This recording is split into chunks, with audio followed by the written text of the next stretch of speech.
तो Avengers versus justice league के मैं दो पार्ट्स बना चुका हूँ।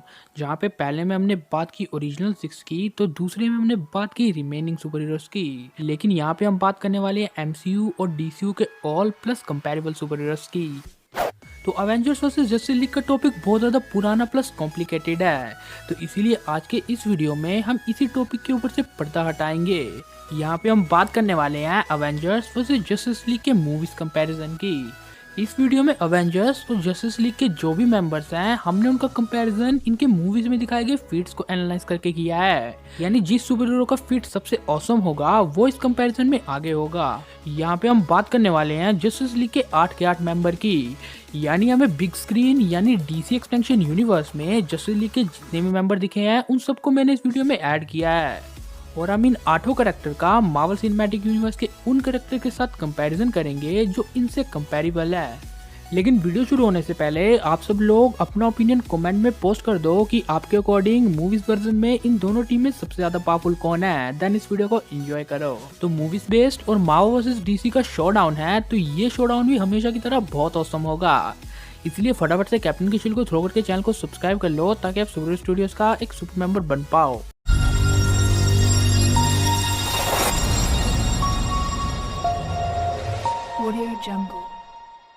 तो पहले हम कंपैरेबल कैरेक्टर्स का कंपैरिजन करते हैं।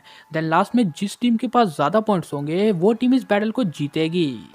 Iron man versus cyborg. तो दोनों ही कैरेक्टर्स अपने अपने यूनिवर्स के टेक्नोलॉजी किंग है और इन जैसे ऑसम कैरेक्टर्स का हम सिंपली कंपैरिजन नहीं कर सकते, जिस वजह से हम इनका कंपैरिजन डिफरेंट पॉइंट्स में करेंगे। तो शुरुआत करते हैं स्ट्रेंथ से। तो आयरन मैन 100 टन तक के वेट को लिफ्ट कर सकता है, जो फीट उसने दिखाया था टाइटन पर। आपको याद होगा जब अवेंजर्स और गार्डियंस थैनोस को सरप्राइज कर रहे थे, तो उस बीच आयरन मैन ने थैनोस के ऊपर एक बिल्डिंग मारी थी और इस पर्टिकुलर बिल्डिंग का वेट भी बहुत ज्यादा था। लेकिन आयरन मैन मैक्स एमसीयू में 100 टन तक के वेट को लिफ्ट कर सकता है। लेकिन जहां तक बात साइबॉर्ग की आती है, तो साइबॉर्ग सिर्फ अप टू 20 या 15 टन तक के वेट को लिफ्ट कर पाया है। हाँ, ये बात तो है कि सिचुएशन के हिसाब से उसकी सूट अपने आप को एडवांस कर लेते हैं, लेकिन तब भी आयरन मैन इस पॉइंट में आगे रहेगा। ड्यूरेबिलिटी। तो इस राउंड में ये दोनों इक्वल है, क्योंकि इन दोनों के पास ही सेल्फ रिपेयर की एबिलिटी है। यानी आयरन मैन का सूट और साइबॉर्ग ये दोनों अपने आप को सेल्फ रिपेयर कर सकते हैं। Speed and reflexes. तो इस राउंड में भी आयरन मैन बहुत ज्यादा आगे है, क्योंकि साइबॉर्ग की जो मैक्स स्पीड काउंट हुई है वो है 100 किलोमीटर पर आवर, लेकिन जो आयरन मैन की मैक्स स्पीड काउंट हुई है वो है 2000 किलोमीटर पर आवर। एक्सपीरियंस। तो एक्सपीरियंस पॉइंट में भी आयरन मैन आगे है। लाइक आयरन मैन अवेंजर्स का बहुत ओल्ड मेंबर है। लाइक आयरन मैन को अवेंजर्स के साथ जुड़े हुए बहुत ज़्यादा टाइम हो चुका है। लेकिन जहाँ पे हम बात साइबॉर्ग की करते हैं, तो साइबॉर्ग जस्टिस लीग का एक न्यू मेंबर है, जिसने जस्टिस लीग भी जस्ट अभी अभी ज्वाइन की है, जिस वजह से आयरन मैन एक्सपीरियंस के मामले में साइबॉर्ग से आगे है। वेपन्स।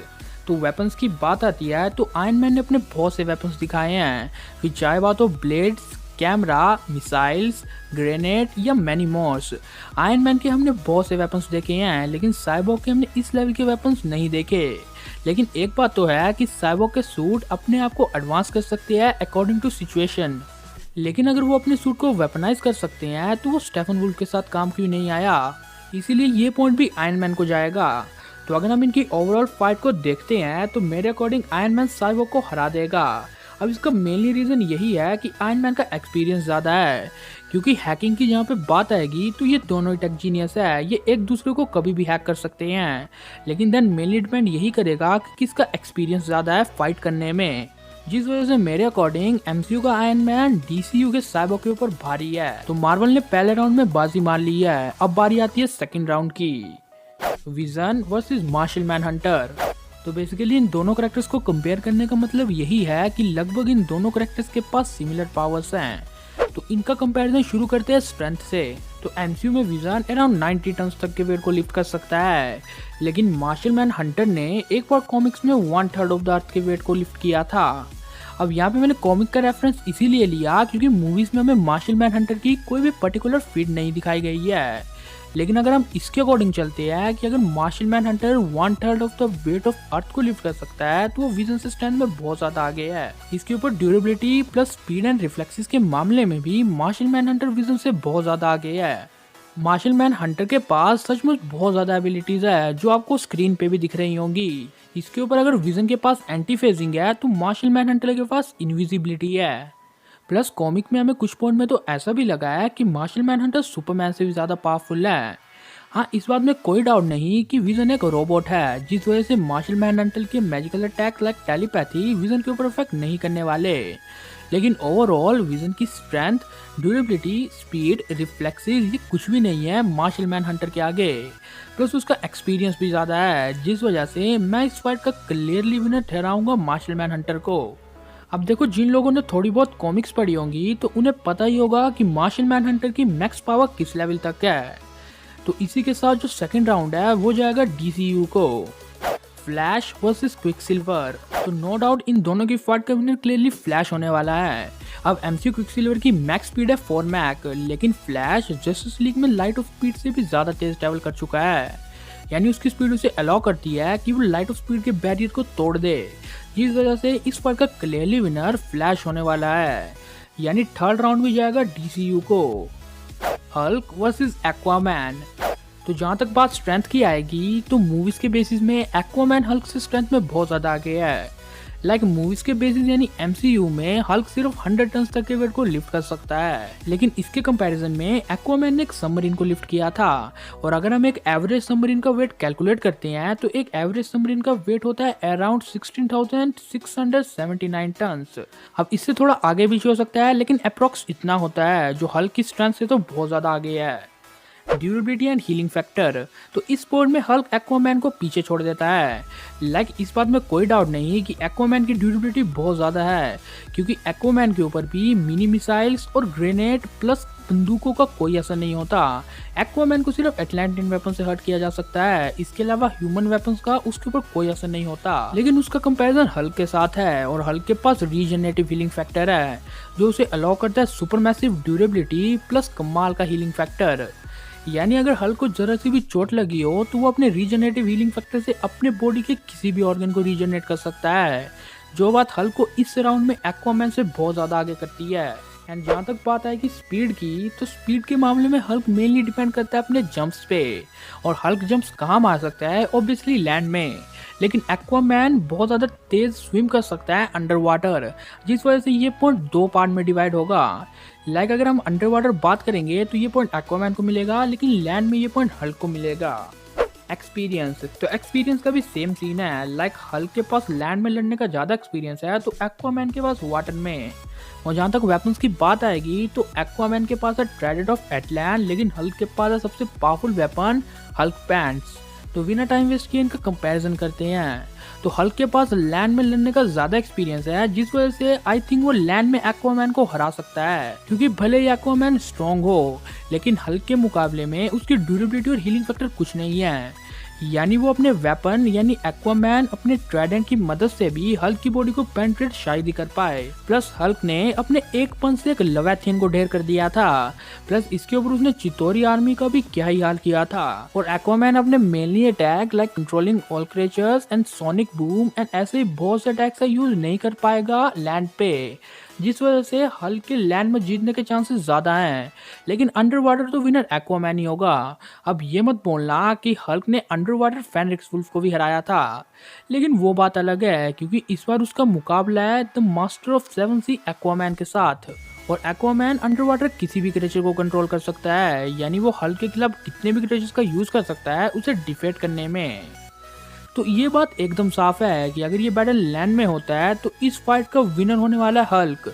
लेकिन किसी तरह से एक्वामैन अगर हल्क को अंडर वाटर ले जाता है, यानी ये बैटल अंडर वाटर होता है, तो इस बैटल का विनर होने वाला है एक्वामैन, जिस वजह से यहाँ पे मैं दोनों टीम्स को एक एक पॉइंट देना चाहूँगा। तो अब हम उन दो कैरेक्टर्स का कंपैरिजन करने वाले हैं जो एक दूसरे के सिमिलर नहीं है। लाइक इससे पहले हमने जिन भी कैरेक्टर्स का कंपैरिजन किया वो एक दूसरे के कंपैटिबल थे, लेकिन ये वाले नहीं है। लेकिन मैं क्या कर सकता हूँ, शेज़ैम का अपोनेंट और कोई भी नहीं था एमसीयू में, इसलिए मुझे मजबूरी में शेज़ैम का कंपैरिजन करना पड़ रहा है डॉक्टर स्ट्रेंज के साथ। और आपको ये बात साफ पता है कि अगर इन दोनों कैरेक्टर्स का कंपैरिजन होता है तो इस फाइट का क्लियरली विनर डॉक्टर स्ट्रेंज होने वाला है। लाइक डॉक्टर स्ट्रेंज के पास हर एक सिचुएशन से निपटने के लिए एक स्पेल होता ही है, और शेज़ाम अभी बच्चा है, वो अपनी पावर्स को भी ढंग से यूज नहीं कर सकता। लेकिन डॉक्टर स्ट्रेंज इतना ज़्यादा experience plus sorcerer of supreme अब तो नहीं, अब तो वो होंगे, लेकिन तब भी डॉक्टर स्ट्रेंज की पावर शेज़ाम से बहुत ज़्यादा है, क्योंकि शेज़ाम एक स्ट्रॉन्गेस्ट सुपर हीरो है, तो वहीं पर डॉक्टर स्ट्रेंज एक पावरफुल सुपर हीरो है। और ये बात मैं आपको पहले भी बता चुका हूँ कि शेज़ाम की मैक्सिमम पावर अभी तक अनलॉक नहीं हुई है, क्योंकि शेज़ाम अभी बच्चा है, जिस वजह से वो अपनी मैक्सिमम पावर्स को यूज़ करना नहीं जानता। लेकिन डॉक्टर स्ट्रेंज जैसे ऑसम और एक्सपीरियंस वाले कैरेक्टर के साथ उसका बैटल हो तो वो उनसे कभी नहीं जीत सकता, जिस वजह से ये पॉइंट जाएगा मार्वल टीम को। Captain America versus Batman. तो अगर हम स्ट्रेंथ की बात करते हैं तो दोनों के पास पीक ह्यूमन लेवल स्ट्रेंथ है और दोनों ही 1 से 2 टन के वेट को लिफ्ट कर सकते हैं, जिस वजह से ये राउंड टाई होगा। और अगर ड्यूरेबिलिटी की बात करें तो वहाँ पे बैटमैन आगे निकल जाएगा, क्योंकि बैटमैन और कैप्टन अमेरिका की ड्यूरेबिलिटी है तो सेम, लेकिन बैटमैन का जो सूट है वो बुलेट प्रूफ है और कैप्टन अमेरिका का नहीं, जिस वजह से बैटमैन इस पॉइंट में कैप्टन को बीट कर देता है। तो स्पीड में तो मेरे अकॉर्डिंग ये दोनों कैरेक्टर सेम है, लेकिन रिफ्लेक्सेस की जहाँ पे हम बात करते हैं वहाँ पे बैटमैन कैप्टन से थोड़ा सा आगे है। बैटमैन ने 127 मार्शल आर्ट स्किल्स सीखे हैं, जिस वजह से उसके पास किसी भी फाइट में रिफ्लेक्सेस तेज होने का एडवांटेज हमेशा होगा। हाँ, इस बात में कोई डाउट नहीं कि कैप्टन अमेरिका ने भी बहुत सी फाइट्स की है, लेकिन इस पॉइंट में बैटमैन उसे आगे है। और एक्सपीरियंस की बात करें तो मैं इस पॉइंट को टाई रखना चाहूँगा, क्योंकि यार हम ऐसा नहीं कह सकते कि अगर बैटमैन ने इतने ज़्यादा फाइटिंग स्किल्स सीखी है तो बैटमैन इसमें भी आगे होगा, क्योंकि कैप्टन अमेरिका ने भी बहुत फाइट की है। जो बात रिफ्लेक्सेस में नहीं लेकिन एक्सपीरियंस में ऐड होगी, क्योंकि एक्सपीरियंस और रिफ्लेक्सेस दो अलग अलग चीज़ें हैं। और अगर हम वेपन्स की बात करते हैं तो बैटमैन यहाँ पे बाजी मार लेता है, क्योंकि कैप्टन के पास जहाँ पे सिर्फ उसकी शील्ड है तो वहीं पे बैटमैन के पास बहुत से वेपन्स हैं जिनका वो हर एक फाइट में यूज़ करता है। तो अगर हम ओवरऑल इनके कंपैरिजन को देखते हैं तो मैं इस कंपैरिजन को ड्रॉ करना चाहूँगा, क्योंकि इनके कंपैरिजन डिफरेंट पॉइंट्स में हो सकते हैं। क्योंकि कैप के पास म्योनीर है और अगर ये वाला कैप यानी वर्दी कैप बैटमैन से लड़ता है तो क्लियरली विनर वर्दी कैप होने वाला है। लेकिन अगर हम इनके सिंपल वर्जन्स का कंपैरिजन करते हैं तो बैटल टफ होगा, लेकिन टील एंड कैप्टन के चांसेस ज़्यादा हैं, क्योंकि बैटमैन पहली फाइट में सिर्फ अपने अपोनेंट को परखता है, जो बात हम मूवीज में भी देख चुके हैं। इसलिए अगर कैप्टन अमेरिका और बैटमैन की सिंपल फाइट होती है वो भी फर्स्ट टाइम, तो कैप के जीतने के चांसेस ज़्यादा हैं। लेकिन अगर बैटमैन प्रिपेयर होके आता है तो बैटमैन को कैप्टन अमेरिका शायद ही हरा सके, फिर भले ही हो ये वाला कैप्टन अमेरिका या ये वाला कैप्टन अमेरिका, लेकिन विनर बैटमैन ही होगा। यानी इनकी फाइट डिफरेंट सिचुएशंस में हो सकती है, जिस वजह से मैं इस राउंड को टाई करना चाहूँगा और दोनों टीमों को 4-4 पॉइंट देना चाहूँगा। लेकिन एक बात का ध्यान रखना कि मैं इस कंपैरिजन को ढंग से एक्सप्लेन नहीं कर पाया, और हो सकता है मैं फ्यूचर में बैटमैन वर्सेस कैप्टन अमेरिका पे एक सेपरेट वीडियो बनाऊं, क्योंकि अभी टाइम बहुत ज़्यादा हो चुका है। थॉर वर्सेस सुपरमैन, तो इस कंपैरिजन को मैं पहले कर चुका हूँ, जिसका लिंक आपको ऊपर आई बटन में भी दिख रहा होगा। तो इस कंपैरिजन में सिंपल वर्जन की फाइट का विनर था सुपरमैन, तो वहीं पे पावरफुल वर्जन की फाइट का विनर था थॉर। तो देखो, सिंपल वर्जन्स में हमने इनके मूवीज में दिखाए गए सिंपल वर्जन को कंपेयर किया, तो वहीं पे पावरफुल वर्जन्स में हमने कंपेयर किया ब्लैक सुपरमैन और इन्फिनिटी वॉर थॉर को। तो यहाँ पे बहुत से थॉर फैंस कहेंगे तो इस कंपैरिजन में भी इन्फिनिटी वॉर थॉर को ऐड करना सही रहेगा, लेकिन मैं बता दूं कि इस तरह से तो मैं सिंपल थॉर और फैट थॉर को भी ऐड कर सकता हूँ, लेकिन सुपरमैन उन दोनों को हरा देगा, सिर्फ इन्फिनिटी वॉर थॉर को वो नहीं हरा सकता। यानी इनका कंपैरिजन डिफरेंट वर्जन्स में हो सकता है, और अगर अलग अलग वर्जन्स के अलग अलग रिजल्ट्स हैं तो इसके अकॉर्डिंग हम इस बैटल को ड्रॉ ही करते हैं, जिस वजह से अब स्कोर रहेगा 5-5। तो अब बारी आती है फाइनल कंपैरिजन की, जो ये बात क्लियर करेगा कि आखिरकार मार्वल और डीसी की इस ऑसम हाइपोथेटिकल फाइट का विनर होगा कौन, captain Marvel versus wonder woman. तो अगर स्ट्रेंथ को कंपेयर करते हैं तो वंडर वुमन टैंक्स तक को जो लिफ्ट कर पाई थी, लेकिन कैप्टन मार्वल स्पेसशिप को डिस्ट्रॉय करने के साथ साथ स्पेसशिप को लिफ्ट भी कर सकती है, जिस वजह से ये पॉइंट कैप्टन मार्वल को जाएगा। और जहाँ तक बात है कि ड्यूरेबिलिटी की, तो उसमें ये दोनों सेम है, क्योंकि ये दोनों ही कैरेक्टर्स एनर्जी को एब्जॉर्ब और प्रोजेक्ट दोनों कर सकते हैं, जिस वजह से ये एक दूसरे की एनर्जी को एब्जॉर्ब एंड प्रोजेक्ट कर सकते हैं। तो स्पीड की बात करें तो उसमें कैप्टन मार्वल ज्यादा आगे है, लेकिन रिफ्लेक्सेस के मामले में वंडर वुमन। अब कैप्टन मार्वल मूवी में बहुत ज्यादा कम टाइम में स्पेस में पहुंच चुकी थी, तो अगर हम इसे 20 सेकंड भी मानते हैं और स्पेस तक का डिस्टेंस करते हैं 100 किलोमीटर, तो कैप्टन मार्वल की मैक्स स्पीड होगी अराउंड 14.5 मैक। और अगर वहीं पे बात करें वंडर वुमन के रिफ्लेक्सेस की, तो वंडर वुमन ने इन बुलेट से इन सब लोगों की जान बचाई थी और इन बुलेट की मैक्स स्पीड होती है 1 से 3 मैक के बीच, जिस वजह से रिफ्लेक्सेस में वंडर वुमन ज्यादा आगे रहेगी, लेकिन स्पीड के मामले में कैप्टन मार्वल। और अगर एक्सपीरियंस की बात करें तो वहाँ पे वंडर वुमन, क्योंकि उसके पास लगभग 5000 साल का एक्सपीरियंस है, जिस वजह से वॉरियर स्किल्स के राउंड में भी और वेपनाइज के राउंड में भी वंडर वुमन ज़्यादा आगे रहेगी, क्योंकि वंडर वुमन के पास बहुत से वेपन्स है। फिर चाहे बात हो उसकी शील्ड की, स्वॉर्ड की, लैसो ऑफ ट्रुथ की या उसके बहुत पावरफुल ब्रेसलेट की, तो ये फाइट किस तरह से हो सकती है? तो वॉरियर स्किल्स में तो वंडर वुमन आगे है, यानी वो कैप्टन मार्वल को टक्कर दे सकती है। लेकिन अगर कैप्टन मार्वल अपने सारे अटैक दूर से करती है तो वंडर वुमन को डिसएडवांटेज होगा, क्योंकि वंडर वुमन उड़ नहीं सकती। और अगर कैप्टन मार्वल उसकी ओर अपनी एनर्जी को प्रोजेक्ट करती है तो कैप्टन मार्वल की एनर्जी को वंडर वुमन अपने ब्रेसलेट में अब्सॉर्ब कर सकती है और फिर उस एनर्जी को प्रोजेक्ट करके कैप्टन मार्वल पे फेंक सकती है। लेकिन कैप्टन मार्वल भी एनर्जी को एब्सॉर्ब कर सकती है, यानी अगर ये ऐसा ही करते रहे तो ये बैटल तो कभी खत्म ही नहीं होगा। लेकिन तब भी कैप्टन मार्वल के पास बहुत एडवांटेज है। पहला तो उसके उड़ने का एंड सेकेंडली मेन एडवांटेज है उसके पास उसकी बाइनरी फॉर्म का। अब कैप्टन मार्वल की बाइनरी फॉर्म कभी भी एक्टिवेट हो सकती है, जिस वजह से वो वंडर वुमन को हरा सकती है। और स्ट्रेंथ में कैप्टन मार्वल ज्यादा आगे थी, तो हो सकता है कि वो भी सुपरमैन की तरह वंडर वुमन को उसके ब्रेसलेट्स का यूज ही ना करने दे, जिस वजह से भी कैप्टन मार्वल के जीतने के चांसेस ज्यादा हैं। तो ओवरऑल मेरा पर्सनल ओपिनियन तो कैप्टन मार्वल के साथ है। तो फाइनल रिजल्ट तो कुछ इस तरह से निकल के आएगा, मार्वल 6 एंड DC 5। अब मैं एक बार फिर से कहूँगा कि मैं इस फीमेल कंपैरिजन को ज़्यादा अच्छी तरह से एक्सप्लेन नहीं कर पाया क्योंकि कम टाइम था, लेकिन हो सकता है कि इन फ्यूचर मैं इस फीमेल कंपैरिजन पे भी एक सेपरेट वीडियो बनाऊं और मैं बनाऊंगा भी।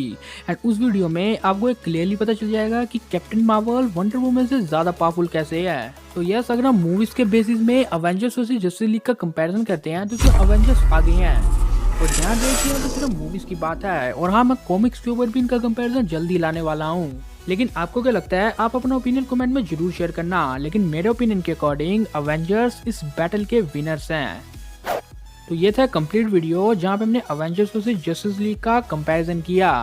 उम्मीद है आपको वीडियो पसंद आया होगा। वीडियो पसंद आया तो इसे लाइक और शेयर जरूर कर देना। चैनल को सब्सक्राइब करके बगल वाले बेल आइकन को भी जरूर ऑन कर देना। And never forget, it's your super studios and you all are super heroes stand. So S stand assembled.